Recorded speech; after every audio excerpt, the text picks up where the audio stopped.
when your Frigidaire refrigerator starts making noise like this, you're gonna have to defrost it. But defrosting a fridge can take a lot of work. Plus you have to have storage to put all your food in and everything. So we're gonna do a simple defrost. We're just gonna defrost the freezer.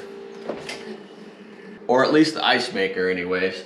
We're just gonna take the ice maker out of here, the ice maker tray.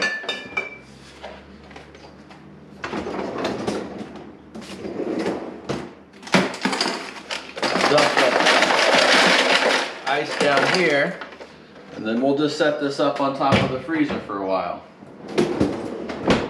So what we got going on is there's some ice built up back there around the fan blade, and so that fan's hitting the ice.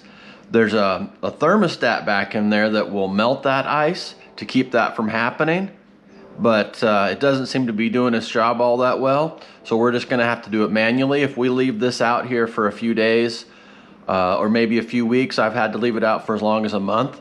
But if you catch it right when it starts making the sound like that, it should defrost pretty quick. So we'll see. I've done this before for a few days and came back and there was a bunch of ice piled up in here, so it had done its job real quick. And then other times I've had it sit out for a month before it would start making ice again. But that should at least get rid of that sound for a while, because that sound can be kind of annoying. We'll go ahead and shut the fridge and see how that did. Usually you can hear a noticeable improvement just by taking out the ice tray. You still hear a little bit of a sound back there, but it's nowhere near as bad as it was. You could sit in the other room and watch TV and not have to hear that, so. All right, with the ice tray sitting up there, it looks like the ice maker really calmed down. It's not making a bunch of noise.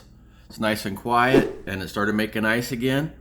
I think with the ice tray out of there, it lets some airflow through here, and it lets that fan start working and defrost the pipes back there. Whatever water pipe is up there probably got frozen too. That's all defrosted. Now we got lots of ice. We'll go ahead and put that back in the ice tray, and then we'll just leave it be until it starts making noise again. Okay, I got all that ice in there, back in the ice tray. You just make sure that those prongs are lined up with the same direction that the spinner is. When you hit the button, that will crank this thing here, and then it will push the ice out. So we want to make sure that lines up. It won't shut if it doesn't line up. All right, let's get some ice.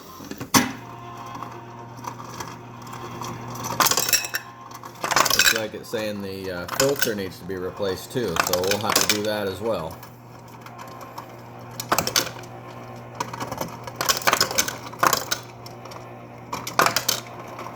It'll take a little bit longer to push that ice forward because the ice tray's not all the way full. But that's plenty of ice. So this is what it looks like now. We'll check on it tomorrow and we'll see if it's full.